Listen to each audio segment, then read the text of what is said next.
Last lecture में आप पढ़ रहे थे क्लच के बारे में, और आज का जो टॉपिक है वो है single plate friction clutch. Single plate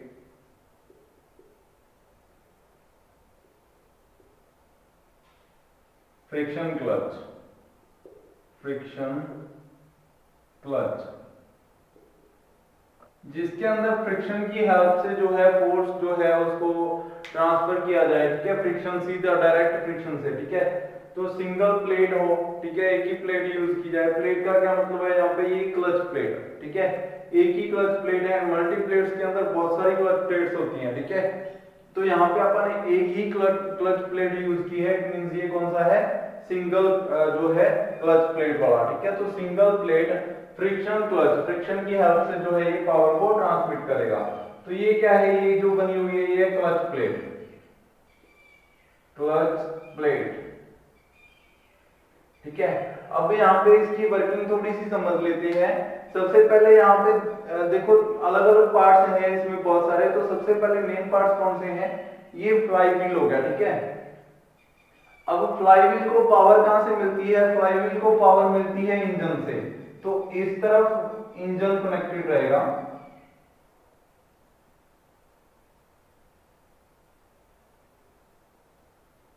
ठीक है। इस तरफ यहाँ पे शाफ्ट जाके किस में जाएगी, वो इंजन के अंदर, ठीक है। तो इस तरफ इंजन कनेक्टेड है, ये फ्लाई व्हील है, ठीक है। अब फ्लाई व्हील से क्या हो रहा है, पावर ट्रांसमिट हो रही है। पावर जो है आगे जानी है गियर बॉक्स तक, ठीक है। ये शाफ्ट जो है, क्लच शाफ्ट जो है, ये आगे चल के गियर बॉक्स के अंदर अटैच होगी जाके, ठीक है।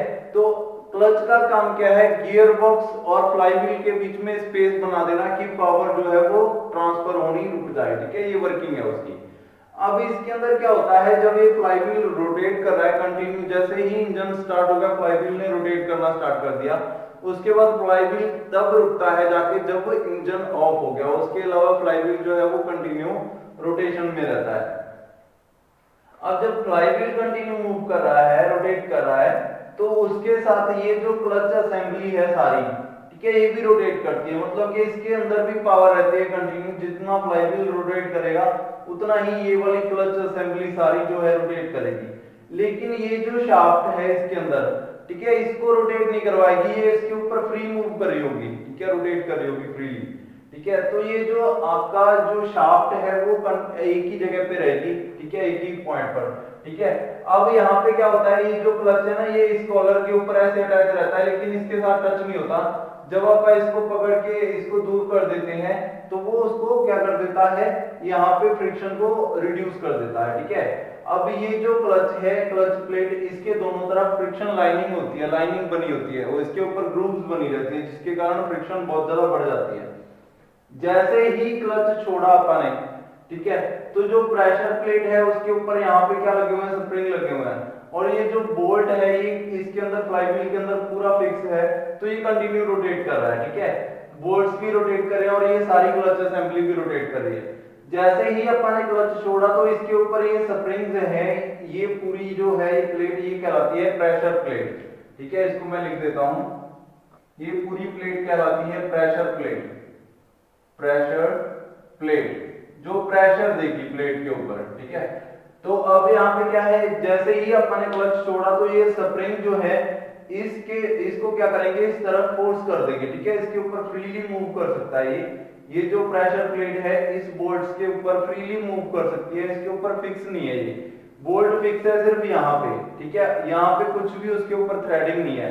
तो यहाँ पे क्या कर सकती है प्रेशर प्लेट, अपनी फोर्स इस तरफ जा सकती है। तो जैसे ही क्लच छोड़ा तो फोर्स ने, स्प्रिंग फोर्स ने इसको इस तरफ, थ्रस्ट स्प्रिंग ने इसको इस तरफ फोर्स कर दिया, जिसके कारण ये जो क्लच प्लेट है उसके सेंटर में आ गई, दोनों के प्रेशर प्लेट और फ्लाई व्हील दोनों के बीच में फंस गई आगे। तो जैसे ही दोनों तरफ से फोर्स लगी, इसके ऊपर जो फ्रिक्शन लाइनिंग है उसके कारण क्या किया, इसने भी साथ में रोटेट करना स्टार्ट कर दिया, ठीक है, जिसके कारण पावर जो है वो ट्रांसमिट होना स्टार्ट हो गई, ठीक है। इतनी सी वर्किंग होती है इसकी। प्रेशर प्लेट जो है क्लच प्लेट के ऊपर फ्रिक्शन डालती है, फोर्स डालती है, जिसके कारण उसके ऊपर फ्रिक्शन लाइनिंग जो है वो घूमना स्टार्ट हो जाती है इस फ्लाई व्हील के साथ, ठीक है। अब ये जो प्रेशर प्लेट है, सॉरी जो क्लच प्लेट है, ये इस सप्लाइंस के ऊपर, ये सप्लाइंस बनी हुई है, ग्रुप्स बनी हुई है, उसके ऊपर मूव कर सकती है, ऐसे आगे पीछे मूव कर सकती है, लेकिन रोटेट नहीं हो सकती। रोटेट करना है तो इसके साथ ही रोटेट होगी वो शाफ्ट के साथ। तो जैसे ही ये इस तरफ आती है सारी प्रेशर प्लेट, तो ये क्लच प्लेट भी इस तरफ आ जाती है और इसके साथ अटैच हो जाती है, जिसके कारण जब ये रोटेट होती है तो सप्लाइंस के अंदर फोर्स जाती है और वो पूरी शाफ्ट को, क्लच शाफ्ट को रोटेट करवा देते हैं। ठीक है, तो इसके अंदर मैंने आपको बताया था 3 तरीके के पार्ट। सबसे पहला है ड्राइविंग पार्ट। ड्राइविंग के अंदर कौन कौन सी चीजें आ गई? ड्राइविंग मेंबर्स लिख सकते हैं अपन, मेंबर्स।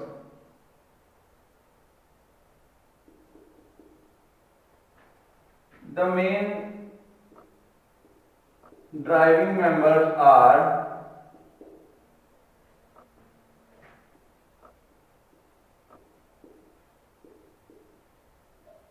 कौन कौन से हैं ड्राइविंग मेंबर? सबसे पहले फ्लाईव्हील, फ्लाईव्हील जो कि ड्राइविंग है, जो कि उसको ड्राइव करेगा, फ्लाईव्हील। दूसरा क्या है इसके अंदर? देखो सबसे पहले तो यहां पे प्रेशर प्लेट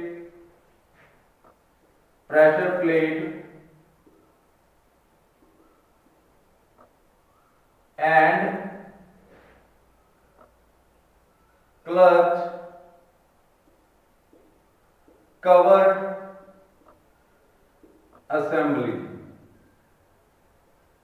ठीक है, जितनी भी क्लच कवर असेंबली है वो भी इसके साथ रोटेट होती है। ठीक है, क्लच कवर लिख देता हूं मैं, असेंबली लिखने की जरूरत नहीं है। तो जितना भी क्लच का कवर है जो इसके बोल्ट्स के साथ अटैच होगा इस तरफ सारा। ठीक है, अब इस तरफ से तो फ्लाईव्हील है, इस तरफ से सारा क्या होगा, यहां तक ये क्या होगा, एक कवर अटैच होगा इसके ऊपर, यहां तक वो भी क्या होगा, इसके साथ रोटेट होगा। ठीक है, तो अब ड्राइविंग मेंबर्स के अंदर क्या वर्किंग होती है इसके अंदर? ठीक है, तो ये सारे ड्राइविंग मेंबर्स हैं, ये रोटेट करते हैं। The all driving members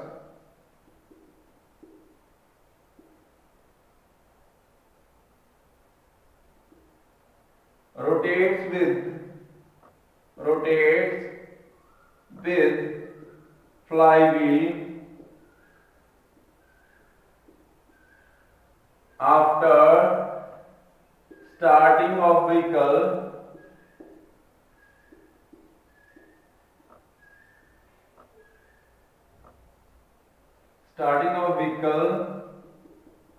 to up to stop of engine।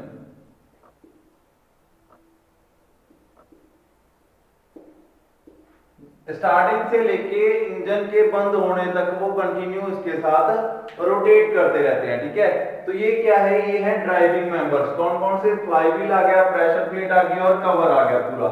ठीक है उसका, तो ये क्या है? ड्राइविंग मेंबर्स हैं। दूसरे क्या आते हैं? सेकेंड टाइप के क्या है इसके अंदर? आता है driven members.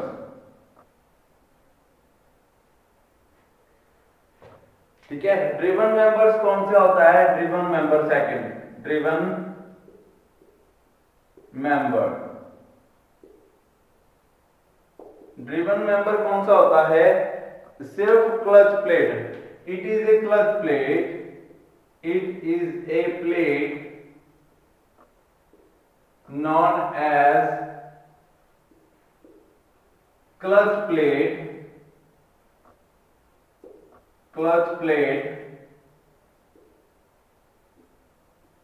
consists of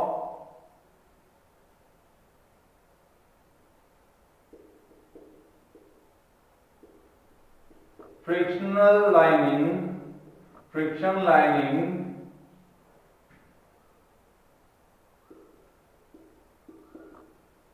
on it। ठीक है, इसके ऊपर क्या है? ये एक प्लेट है जिसके ऊपर क्या है? फ्रिक्शन लाइनिंग होती है। Friction lining to increase the friction. अब इसके अंदर क्या होता है ना, एक प्लेट के साथ एक सेंटर में क्या होता है? एक तो सेंटर होता है जिसके ऊपर ये जो है सप्लाइंग के ऊपर चढ़ेगा। ठीक है, इसको हब बोलते हैं आपका। और दूसरी क्या है? पूरी प्लेट है चारों तरफ उसके, और हब के साथ ये जो प्लेट है बाहर वाली, ये जो सप्लाइंस है ना, सप्लाइंस के ऊपर ये वाला हिस्सा चढ़ा हुआ है, ये क्लच प्लेट की हब है, हब ऑफ क्लच प्लेट, ठीक है, ऐसे लिख लेना इसको। तो ये क्या है, हब जो है ये कंटिन्यू हब इसके साथ अटैच्ड है। जैसे ही अचानक से क्लच छोड़ा आपने तो उसको झटका लगेगा, ठीक है, जैसे ही आपने क्लच छोड़ा तो अचानक से वो फ्रिक्शन के साथ प्लेट जो है मूव करना स्टार्ट कर देगी। तो जो जर्क होगा, जो फोर्स होगी एकदम से, वो बहुत ज्यादा खतरनाक होगी, जो कि तोड़ सकती है क्लच प्लेट को, ठीक है, या इंजन को वर्किंग करने में दिक्कत आ सकती है, बंद हो सकता है। तो उस कंडीशन में उस जर्क को रिड्यूस करने के लिए इसके अंदर क्या स्प्रिंग फोर्स लगी रहती है, बहुत सारे स्प्रिंग्स लगे रहते हैं, जो कि हब को स्प्रिंग्स के साथ आप अटैच करते हैं इस प्लेट के साथ। मतलब कि प्लेट और हब के बीच में स्प्रिंग लगे रहते हैं आपस में ही एक दूसरे के अपोजिट के, मतलब कि हब तो क्या है अभी रुकी हो, क्लच प्लेट थोड़ा सा मूव कर जाए, हब के ऊपर क्लच प्लेट लगी हुई है लेकिन डायरेक्ट अटैच नहीं है, रास्ते में दोनों के अंदर क्या है स्प्रिंग फिट किए हुए हैं कुछ इस हिसाब से कि क्लच प्लेट तो मूव कर जाए थोड़ी सी, लेकिन अभी जो हब है, हब और सप्लाइन और ये क्लच शाफ्ट ये अभी रोटेट ना हो, ठीक है, थोड़ा सा रोटेशन के बाद फिर जाके उनको पता चले, फिर जाके वो रोटेट करना स्टार्ट करे, फिर धीरे धीरे वो उसकी सेम स्पीड पकड़ ले जितनी जो है क्लच प्लेट की स्पीड है, ठीक है। तो ये स्प्रिंग भी इसके अंदर अटैच होते हैं ताकि उसके शॉक को जो है कम किया जा सके, ठीक है। It consist of on both the sides of it, दोनों साइड, एक साइड नहीं है यहाँ पे क्लच प्लेट है, देखो दोनों साइड फ्रिक्शन, ये लाइनिंग जो है ना ये फ्रिक्शन लाइनिंग है, मतलब कि इसके ऊपर क्या है ग्रूव्स बनाए गए हैं जिससे क्या हो कि ये अच्छे से फ्रिक्शनल ग्रिप को एक्सेप्ट कर सके, जिसके कारण ये रोटेट होना स्टार्ट हो जाए उसके साथ, ठीक है। तो ये इसके अंदर क्या है, उसके बाद क्या है, इसके ऊपर कॉशन स्प्रिंग्स होते हैं, कॉशन बोलते हैं, caution springs. The hub of plate is attached with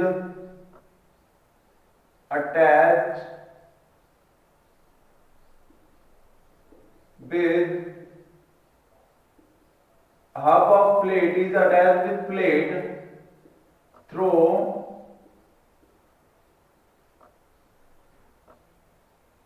a number of springs, number of caution spring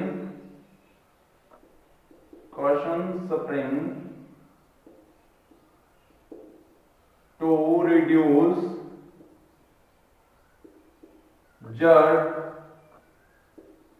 jerks को रिड्यूस करने के लिए यहाँ पे क्या है, इसके अंदर कॉशन स्प्रिंग्स लगे रहते हैं, जबकि जो क्लच प्लेट है वो तो उसके साथ रोटेट कर गई, लेकिन अभी ये जो शाफ्ट है ये रोटेट होना स्टार्ट हुई ही नहीं, ठीक है। ये किसके कारण होगा, इसके अंदर जो स्प्रिंग्स हैं वो उसको खींचेंगे पहले अचानक से, ठीक है, जैसे ही वो रोटेट होना स्टार्ट करेंगे वो इस शाफ्ट को खींचेंगे, लेकिन अभी ये शाफ्ट रोटेट नहीं होगी, फिर जाके इसको जब थोड़ी सी फोर्स ज्यादा हो गई, ठीक है, स्प्रिंग्स की, तब जाके ये रोटेट होना स्टार्ट करेगी, ठीक है, अचानक से रोटेट नहीं होगी।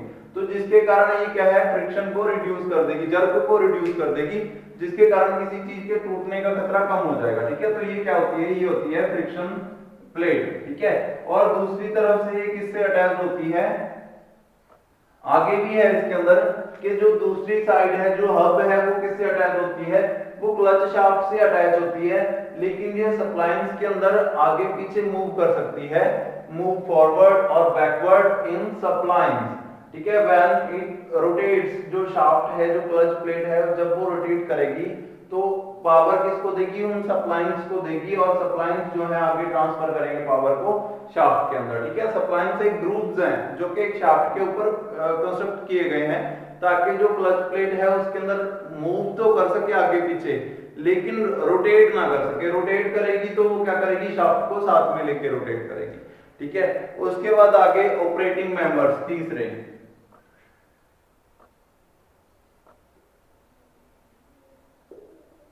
ऑपरेटिंग मेंबर्स जो कि इसको ऑपरेट करने के लिए रिक्वायर्ड है, ठीक है। तो कौन कौन से हैं, जो क्लच पेडल आ गया इसके अंदर,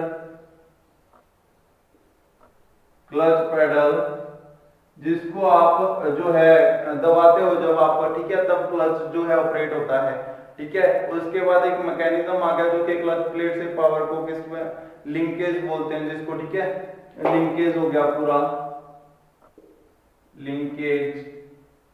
ये भी क्या है, जो कि लिंक अपने मैकेनिज्म जो यूज किया, ठीक है, क्लच पेडल मैकेनिज्म बोल सकते हो आप, ठीक है, जो कि लिंकेज जो है जो कि यहाँ तक पहुंचता है। क्लच पेडल आपके गाड़ी के जो यहाँ पे क्लच पेडल होता है वहां से लेके इस पोजीशन तक जो फोर्स सप्लाई होती है, ठीक है। अब ये जो है डायरेक्ट पेडल के सामने नहीं होता, ये तो इंजन के अंदर होगा, और जो आप फोर्स सप्लाई करते हो वो गाड़ी के अंदर होता है। तो वहां से पावर को ट्रांसमिट करना यहां तक, ये लिंकेज का काम है, ठीक है। तो ये सारे लिंकेज भी क्या है, ये भी ड्राइविंग मेंबर्स हैं, ठीक है। उसके बाद क्या आता है, बेयरिंग्स, बेयरिंग्स आगे जितने भी हैं डिफरेंट, ठीक है। ये वाला बेयरिंग, ये भी एक बेयरिंग है, ठीक है। इसके अंदर भी क्या है, एक बेयरिंग जैसा सिस्टम है कि ये इसके आगे पीछे मूव हो सकता है, लेकिन ये शाफ्ट को पावर नहीं देगा, ठीक है। शाफ्ट को रोटेट नहीं करवाएगा, सिर्फ शाफ्ट के ऊपर आगे पीछे मूव कर सकता है। तो और इसके अंदर क्या है, प्रॉपर ऑपरेशन को एंश्योर करने के लिए इसके अंदर लुब्रिकेशन वगैरह बहुत सारी चीजें आती है, ठीक है। तो ये सारा क्या है, these are some of the main components, main operating members of clutch,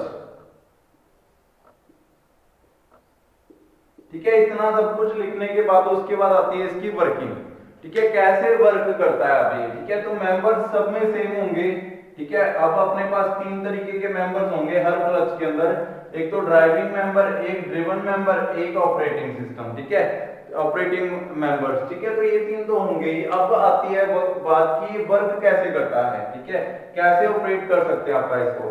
तो सबसे पहले फ्लाई व्हील और ये सारी चीजें रोटेट कर रही हैं, और आपने क्या किया, क्लच को ऑपरेट किया। पहले क्या था, सारी चीजें जो है ये इधर से थ्रस्ट जो है, स्प्रिंग जो है इसके ऊपर फोर्स डाले हुए है, और जो प्रेशर प्लेट है वो इन दोनों के बीच में क्या है, फोर्स के अंदर क्या है, दोनों तरफ से फोर्स लगने के कारण वो इन दोनों के बीच में फिक्स हो चुकी है, और फ्रिक्शन लाइनिंग के कारण वो शाफ्ट जो है, जो क्लच प्लेट है वो रोटेट कर रही है, ठीक है। वर्किंग लिखेंगे या ऑपरेशन लिखेंगे, वर्किंग in idle position, या आप कह सकते हैं इन when we press, यहां से स्टार्ट करते हैं, when pedal has been pressed,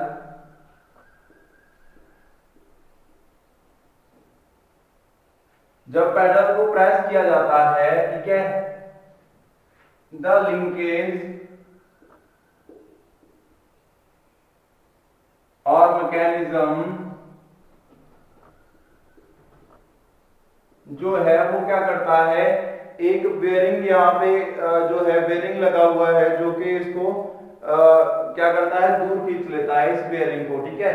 तो ये क्या करता है मैकेनिज्म, द लिंकेज जो है वो क्या करता है, force the pressure plate, force the pressure plate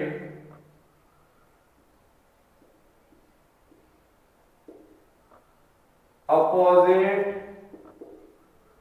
to the thrust, opposite to thrust springs, ठीक है। थ्रस्ट स्प्रिंग से अपोजिट फोर्स करता है उसको, ठीक है। अब जैसे ही आप क्लच पेडल प्रेस करते हैं तो इसको क्या करता है, थ्रस्ट स्प्रिंग इसको इस तरफ फोर्स कर रहे हैं, ये उससे अपोजिट डायरेक्शन में क्या करता है, उसको फोर्स करता है, उससे दूर भगाता है, ठीक है। तो जिसके कारण क्या होता है, अब यहां पे क्या हो गया, एक स्पेस बन गया, ए space has developed A space is developed between flywheel and pressure plate। Pressure plate और फ्लाईव्हील के बीच में एक स्पेस बन गया, जिसके कारण क्या हो गया, यहाँ पे ये जो क्लच प्लेट है उसकी फ्रिक्शन जो है वो कम हो गई। The friction of clutch plate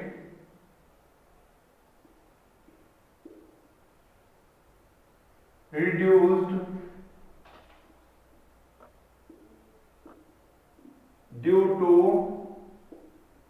this। इसके कारण क्या हो गया, जो फ्रिक्शन है इन दोनों के बीच में वो कम हो गई, एंड जो क्लच प्लेट है उसको पावर मिलना बंद हो गई, and power transmission stop from driving member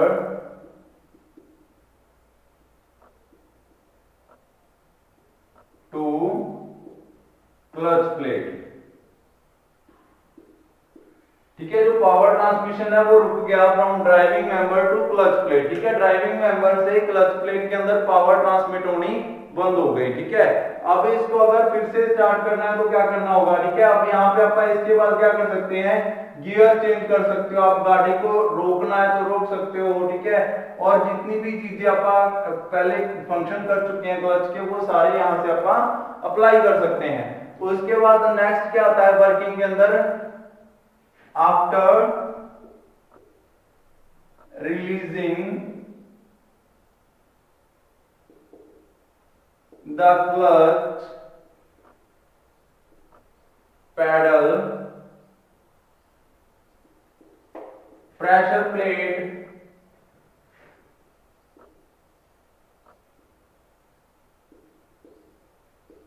forced to move towards flywheel। जब आप उसको छोड़ देते हैं तो वो फ्लाईव्हील की ओर मूव करने के लिए फोर्स हो जाती है। ठीक है, जिसके कारण क्या होगा, आपको वो जो क्लच प्लेट है वो फ्लाईव्हील की ओर मूव कर गई। ठीक है, जिसके कारण जो क्लच प्लेट है वो इन दोनों के बीच में क्या आ गई, फिर से फ्रिक्शन के कारण इन दोनों के बीच में फोर्स हो गई। ठीक है, and clutch plate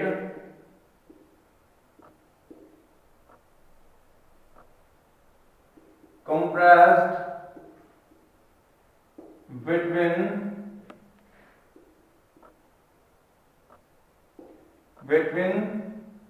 flywheel and pressure plate। Pressure plate और फ्लाईव्हील के बीच में वो क्या होगी, वो सैंडविच होगी, वो कंप्रेस होगी। ठीक है, उसके बाद अब क्या होगा यहाँ पे, due to friction lining, due to frictional lining on clutch plate, it starts rotating with flywheel, flywheel के साथ उसने रोटेट करना स्टार्ट कर दिया। ठीक है, तो जो इसके अंदर कॉशन स्प्रिंग्स थे उनका काम भी यहाँ पे आ गया। उन्होंने क्या किया, जब ये अचानक से स्टार्ट हुआ, फोर्स स्टार्ट हुई चलनी, ठीक है, उस कंडीशन में उन्होंने जर्क को, जो अचानक से झटका लगना है उसको रिमूव करने के लिए उन्होंने क्या किया, थोड़ी सी फोर्स को खुद एब्जॉर्ब कर लिया। ठीक है, अचानक से लगने वाली फोर्स को एब्जॉर्ब कर लिया और उस फोर्स को धीरे धीरे उन्होंने जो है बाहर वाली जो पूरी प्लेट है उसको दे दिया। ठीक है, प्लेट से सॉरी सीधा उस शाफ्ट को दे दिया। ठीक है, शाफ्ट को तो झटका लगा अचानक से, लेकिन शाफ्ट को झटका लगने से कोई खास इफेक्ट आएगा नहीं, क्योंकि वो तो एक प्लेट है जो कि बहुत ही हल्की है। जब वो फोर्स जाके शाफ्ट को मिलेगी तब जाके वो दिक्कत आएगी कि वो क्या कर सकती है, वो तोड़ सकती है सब कुछ को। ठीक है, तो शाफ्ट को अगर आप रोके रखें और अकेली जो प्लेट है उसको रोटेट करवा दें, ये सिस्टम आपने अप्लाई किया तो थोड़ी देर के लिए, कुछ मिली सेकेंड्स के लिए अकेली जो शाफ्ट है वो रोटेट होगी और ये जो जो प्लेट है वो रोटेट होगी, शाफ्ट अपनी जगह पे रुकी रहेगी। फिर 1 सेकंड के कुछ हिस्से में जाके वो शाफ्ट भी उसके साथ रोटेट हो जाएगी। ठीक है, इतना सब ये काम कौन करता है, क्वेश्चन स्प्रिंग्स करते हैं। तो ये था आज का टॉपिक। आज ने अपन वर्किंग और जो डिटेल पढ़ी वो थी क्लच की। ठीक है, जो कि सिंगल प्लेट फ्रिक्शनल क्लच है। ठीक है, नेक्स्ट लेक्चर में अपन पढ़ेंगे मल्टी प्लेट क्लच और बहुत सारे तरीके के क्लचेस जो है वो वर्क में आते हैं, उनके बारे में डिटेल में पढ़ेंगे। ठीक है, वर्किंग सबकी सेम रहेगी। अब अपन सिर्फ कंस्ट्रक्शन डिटेल्स अलग अलग पढ़ेंगे कि कैसी कंस्ट्रक्शंस होती हैं अलग अलग। ठीक है, वो अपन नेक्स्ट लेक्चर में पढ़ते जाएंगे। आज के लिए इतना ही, थैंक यू।